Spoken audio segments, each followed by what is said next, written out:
we are creating a series called Essential Stories. And this morning, we're welcoming Tristan Huchinson to join us. And many of you will know Tristan for many years. Tristan is the daughter, sorry, you can admit it, of Stephen Hutchinson. Just a little slam, Stephen, sorry.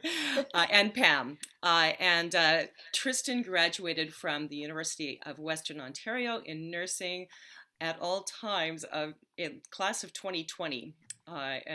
She just told me before the service that she had her graduation ceremony in December of 2019. So what an entry into the profession. And I just wanted to ask you, first of all, what kinds of things have you been doing since you graduated? So I put off my job search for a little while just because of the craziness of everything happening and all of the uncertainty in the hospitals. But in the summer, I did start working my first nursing job at one of the COVID testing centers in Halton. So that was a very unique way to begin my nursing career. Obviously, that is not how most people begin theirs. But yeah, it was a unique experience getting started during the pandemic. Obviously, up until last year, it wasn't really something you were prepared for in school. So Big shift. Big yes. shift.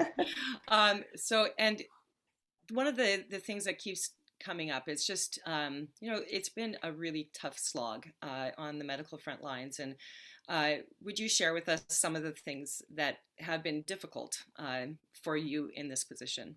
So for me, working at the testing centers, I would say the hardest part of my job was having to meet a lot of the families of people who were hospitalized with COVID at that time. It was difficult sometimes to try and comfort those families because they were so concerned not about only their loved one's health, but what's going to happen with them in the coming days and weeks regarding their health, and anyone that they may have been around as well recently. So it was hard to meet a lot of those families, but I know for a lot of my colleagues that were working on the medical units throughout this, they've been challenged in other ways. I know a lot of them are having to take sometimes up to twice as many patients as they're used to during their shifts just because of staffing problems. Yeah. So in all of this, have there been any positives? Have there been any silver linings that you've pulled away from it? There definitely have been some positives.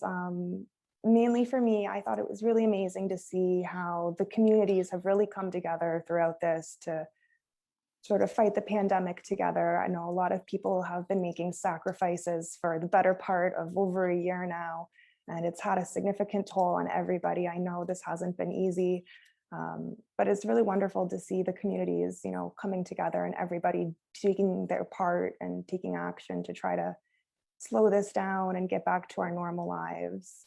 Hmm.